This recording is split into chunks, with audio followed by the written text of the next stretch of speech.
ओम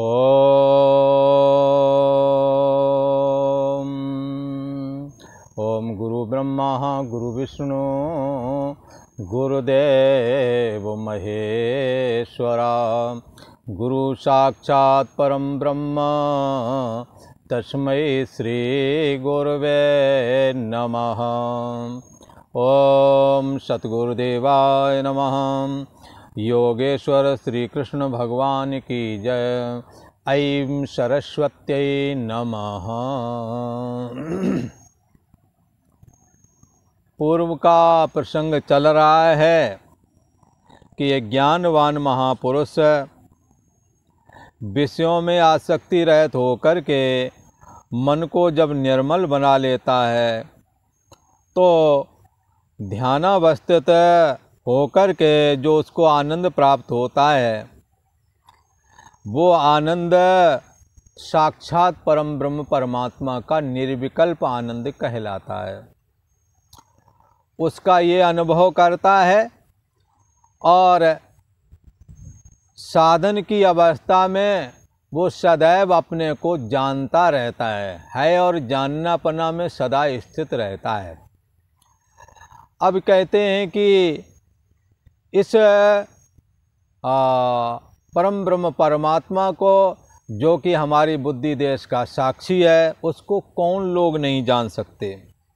क्या वजह है कि इसको और लोग नहीं जान पाते?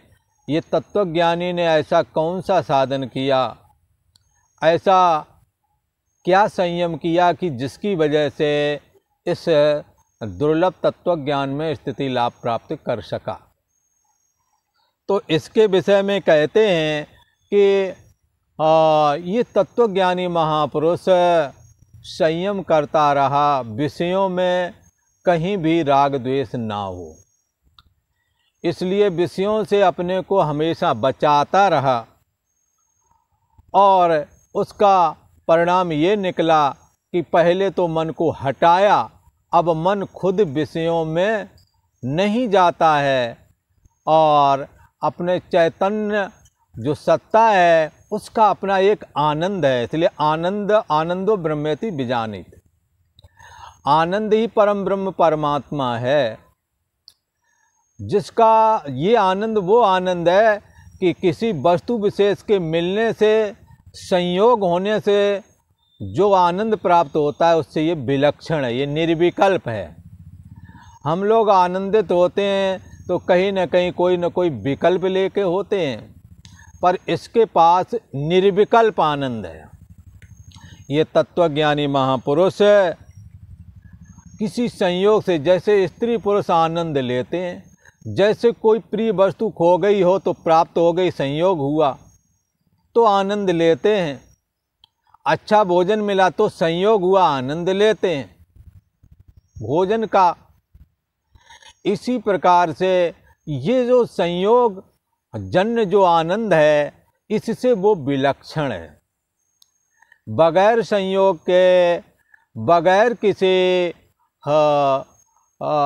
किसी विषय विशेष में जाए बगैर ही ये मूल में स्थित रहता है और एक जो निर्विकल्प तत्व है उसका भी अपना एक सुख है, उस सुख में वो स्थित हो जाता है, उसको कहते हैं ब्रह्मानंद।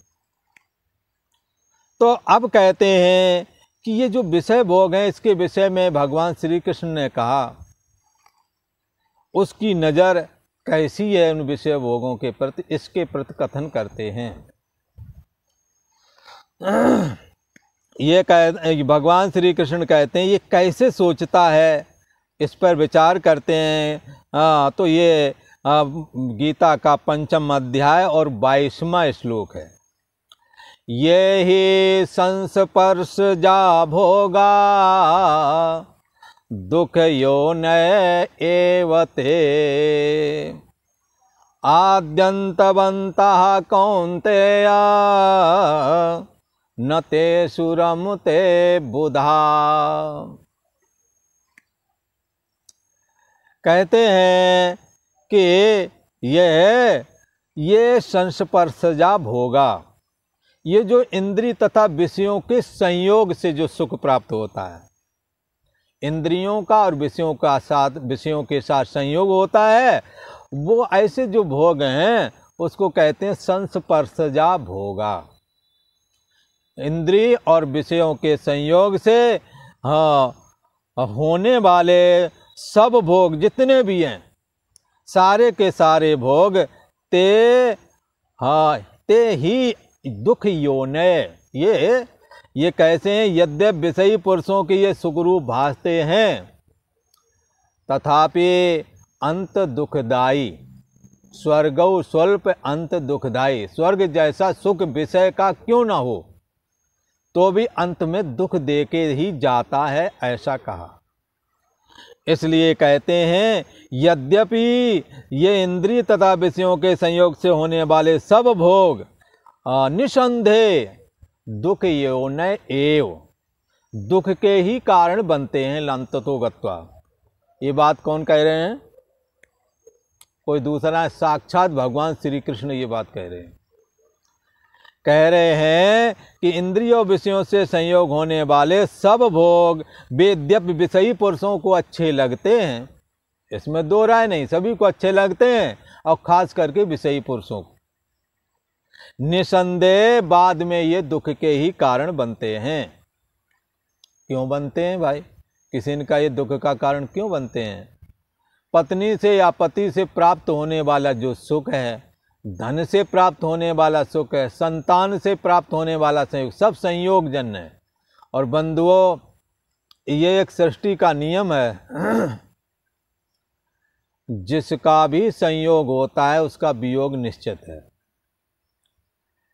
इसलिए एक जगह ऐसा भी कहा कि जातस्य ही ध्रुव मृत्यु ध्रुवम जन्म मृतस्य च। जो वस्तु तुम्हें प्राप्त हुई है या जिसका जन्म हुआ है उसका मरण होना है, जिसका मरण हो गया उसका जन्म होना है। इसलिए यहाँ कहते हैं कि निसंदेह ये जब संयोग के समय तो सुखी करते हैं, अच्छी संतानें पैदा हुए, पढ़े लिखे, बाल्यावस्था की क्रीड़ाएं देखी, माँ बाप ने खुश हुए, पर जब वो अनुकूल नहीं निकलते तब भी दुख देते हैं, और कदाचित परदेश चला जाए या राम राम हो जाए किसी का, तो भी दुख देने वाले ही बनते हैं। यही वजह है कि भगवान श्री कृष्ण कहते हैं कि ये जितने भी इंद्रियों के साथ विषयों से संयोग होने पर ये भोग पदार्थ जो है ये सुखी करते हैं, पर निसंदेह ये दुख के ही कारण बनते हैं। कारण आद्यंतवंतः कौन्तेय। हे कुंती पुत्र अर्जुन, ये आदि और अंत वाले हैं, इसलिए दुखी करते हैं। पर ये तत्वज्ञानी महापुरुष जिस ब्रह्मानंद को प्राप्त हुआ है, ये किसी के संयोग से नहीं है, ये पहले से ही हमारे आपके बुद्धि देश का आश्रय और प्रकाशक है, जो मन को भी जानता है, आपकी इंद्रियों को भी जानता है, जो नेत्र का भी नेत्र है, श्रोत्र का भी श्रोत्र है, मन का भी जानने वाला है ये। तो इस करके ये कोई आदि अंत वाला नहीं है, ये तो स्वतः सिद्ध है। जैसे विषय सुख हमने बनाया, किसी से संयोग किया, विषय सुख प्राप्त हुआ, ये बनाया हुआ है, लिहाजा ये बिगड़ेगा। पर ये अंतर्यामी आत्मा कोई बनाया है, परम ब्रह्म परमात्मा कोई बनाया है, ये निर्विकल्प आनंद बनाया हुआ नहीं है, ये स्वतः सिद्ध है और सबके अंदर विद्यमान है, ऐसा कहा। तो कहते हैं कि ये आदि और अंत वाला है, इसलिए अनित्य है, ये सदा रहता नहीं है, इसलिए लास्ट में दुख देता है। कौन्तेय, हे अर्जुन, बुधा तेषु न रमते। बुद्धिमान लोग इसमें रमण नहीं करते, नहीं रुकते हैं, कहते हमें ये भोग चाहिए ही नहीं। एक जगह योग वासिष्ठ में, महारामायण योग वासिष्ठ नाम का एक ग्रंथ है, जिसमें 32,000 श्लोक हैं, और अद्वैत वेदांत का बड़ा बढ़िया उसमें प्रतिपादन किया गया है। नाना प्रकार की कथाएं उसमें वर्णन की गई हैं। उसमें एक राजा उस ग्रंथ की शुरुआत में उपोद्घात में एक कहानी कहते हैं। उसमें एक राजा होते हैं, अरिष्टनेमी नाम के एक राजा। गंधमादन पर्वत पर तप करते थे, और गंधक का पर्वत ये है बद्रीनाथ की साइड में ही पड़ता है, जहाँ से गर्म पानी निकलता है। तो इस गंधमादन पर्वत पर कहीं तप किया करते थे, और उन्होंने तप करके जब सिद्धि प्राप्त की तो इंद्र ने उन्हें उनके पास में लेने के लिए एक दूत भेजा। और इंद्र ने कहा, अरे दूत, तुम राजा उस अरिष्टनेमी के पास जाओ, क्योंकि उसने तपह कर्म जीवन में बड़े संयमित होकर के किया है, और उसने स्वर्ग पर विजय प्राप्त की है, अर्थात स्वर्ग उसे रहने के लिए मिलेगा, स्वर्ग में उसका निवास होवेगा, क्योंकि उसके सत्कर्म बहुत हैं। दूत जो है इंद्र की आज्ञा लेकर के जाता है, और राजा अरिष्टनेमी से कहता है कि हे राजन, मैं इंद्र का भेजा हुआ दूत हूँ, और इंद्र ने कहा है कि राजा अरिष्टनेमी को बड़े सत्कार के साथ स्वर्ग में लेके आओ। ये बड़े धर्मात्मा हैं, बड़े पुण्यात्मा हैं, बड़ा ही इन्होंने तपकर्म किया है, इसलिए उन्हें स्वर्ग प्राप्त हुआ है। उनका ठीक है, इंद्र ने भेजा, बहुत बहुत शुक्रिया, बहुत बहुत धन्यवाद। पर हे दूत, तुम तो स्वर्ग में ही रहते हो, ये बात स्वर्ग के कुछ गुण दोषों का वर्णन करो, ताकि मैं निर्णय कर सकूं मैं स्वर्ग जाऊं अथवा नहीं जाऊं। तब उस दूत ने कहा, हे भगवान, आपके बड़े पुण्य हैं, और स्वर्ग में कभी दुख नहीं होता।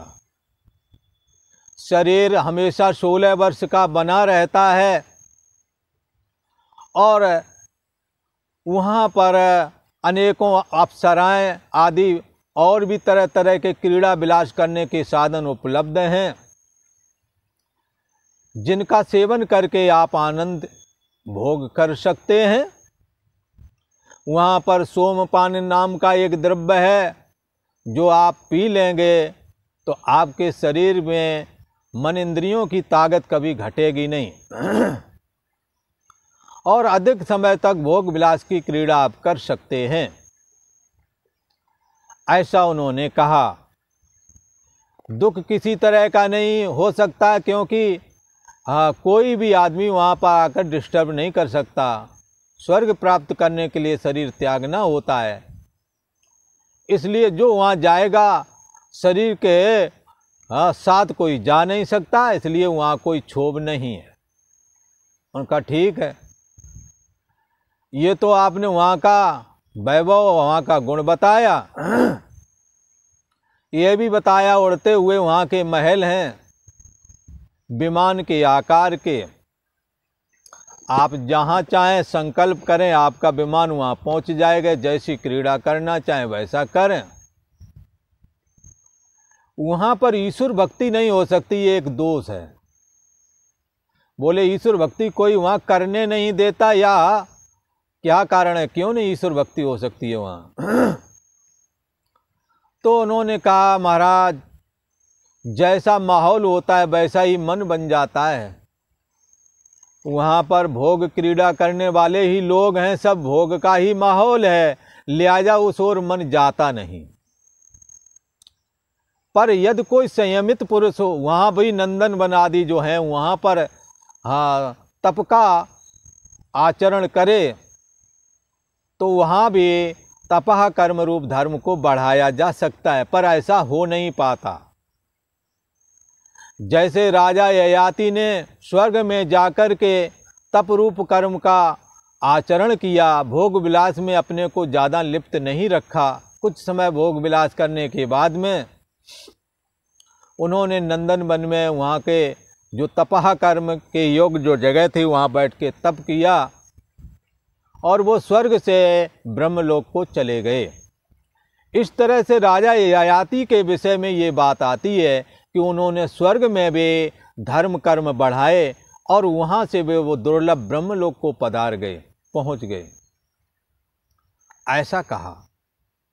पर हे राजन, वहाँ ये प्राय करके ना के बराबर ही चांस हैं, क्योंकि माहौल वहाँ भोग विलासता का ही है।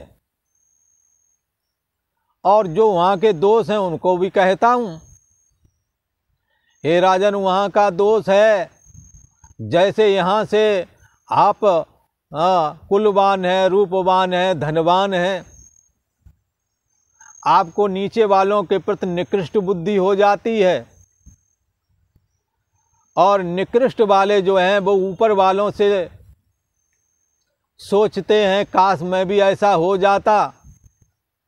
उनके अंदर प्रतिस्पर्धा रहती है, पर पूर्ण उन्होंने नहीं है। उनका हृदय जलता रहता है, काश मेरे भी पूर्ण होते तो मैं इन्हों के योग, जिनके भोग ज़्यादा हैं, उनकी कामना करता है कि मैं भी ऐसे भोगों को भोग लेता, पर ऐसा नहीं हो पाता।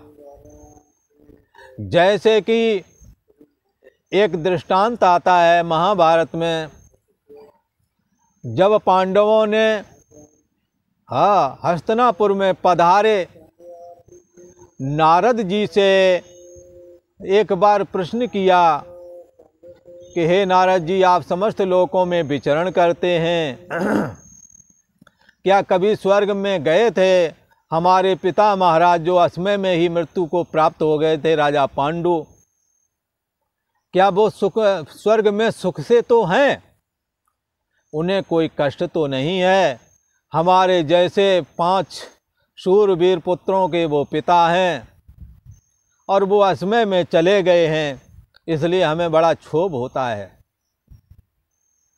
नारद जी ने कहा, हे युधिष्ठिर, तुमने जो कहा ये तुम्हारे योग्य है, क्योंकि तुम्हारे जैसा धर्मात्मा कोई नहीं है जो मरने के बाद में भी अपने पिता के प्रति ऐसी भावना रखता है। नारद जी ने कहा, मैं गया था स्वर्ग में और हमें तुम्हारे पिताश्री से हमारी मुलाकात भी हुई थी।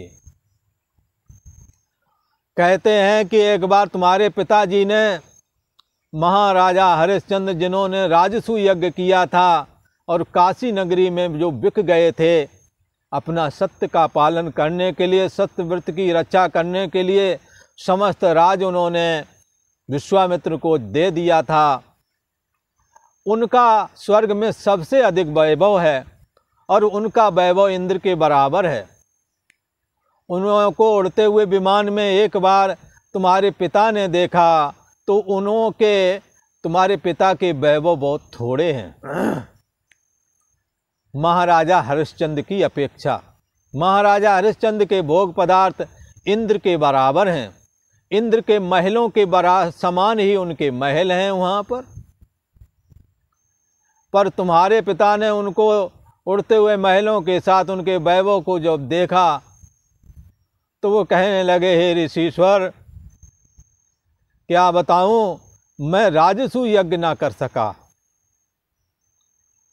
और असमय में ही मैं वहाँ से चल बसा हूँ,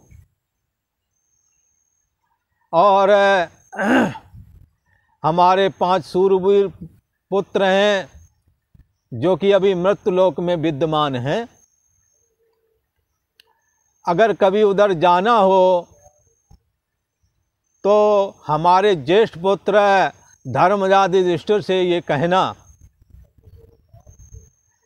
कि क्या तुम सब लोग मिलकर के हमारे लिए राजसूय यज्ञ का संपादन कर सकते हो? ऐसा उन्होंने कहा। मैदानों की बनाई हुई सभा में जब नारद जी ने ऐसा कहा तब धर्मराज युधिष्ठिर ने भीमसेन और अर्जुन से, नकुल सहदेव से सम्मति ली और कहा कि पिता महाराज ने अगर ये कहा है कि राजसूय यज्ञ करने के लिए कहा है तो हम जैसे भी होगा हम राजसूय यज्ञ संपादन करेंगे। इसलिए उन्होंने भीमसेन और अर्जुन से कहा, हमें राजसूय यज्ञ करने की तैयारी करना चाहिए और दिशाओं को विजय करना चाहिए, ताकि हमारे पिता महाराज को स्वर्ग में किसी तरह का कोई अभाव न रह पाए। तो फिर राजसूय यज्ञ किया गया।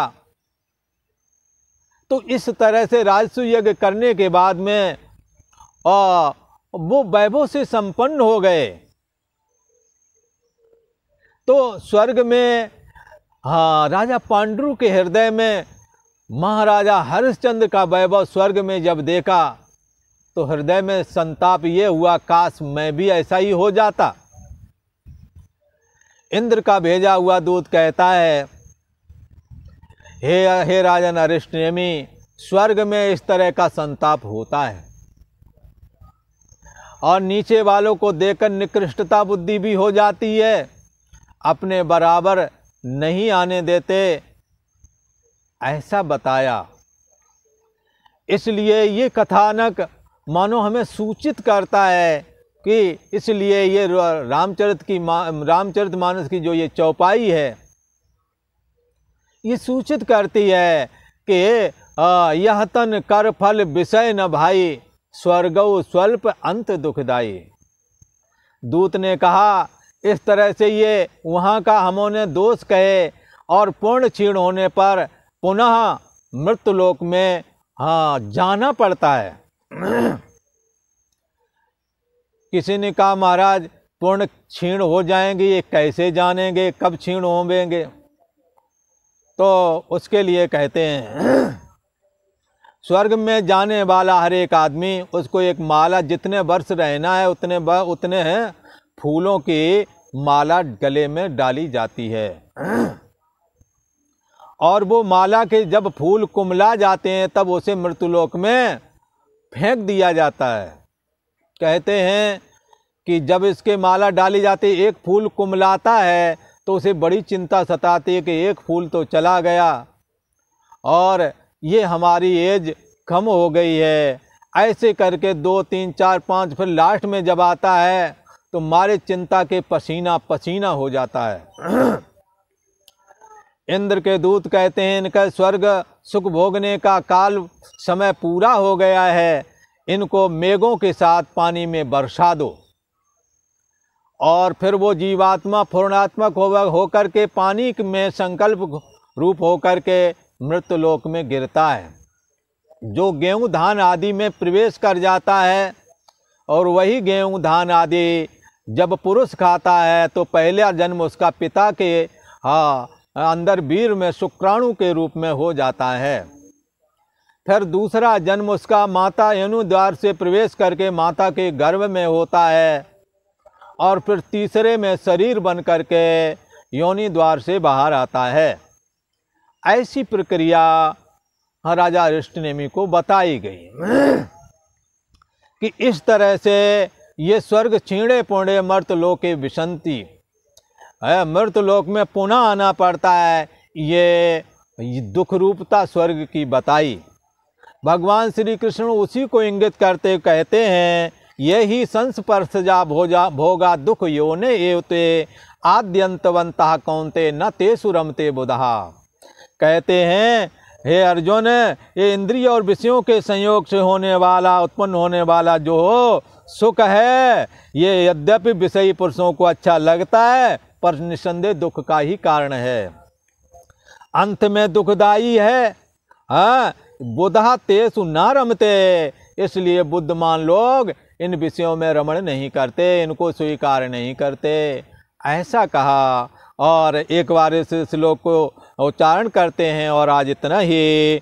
ये ही संस्पर्शजा भोगा दुख योनेवते आद्यंतवंता कौन्तेय न तेषु रमते बुधा। विषय इंद्रिय के संयोग से होने वाले सब भोग पदार्थ विषयी पुरुषों को अच्छे तो लगते हैं पर निसंदेह दुख के ही कारण है, क्योंकि आदि और अंत वाले हैं। विद्वान लोग बुद्धिमान लोग इसमें रमण नहीं करते, कुछ इसकी चाहना छोड़ करके भगवान की भक्ति की ही इच्छा रखते हैं। ओम शांति शांति शांति।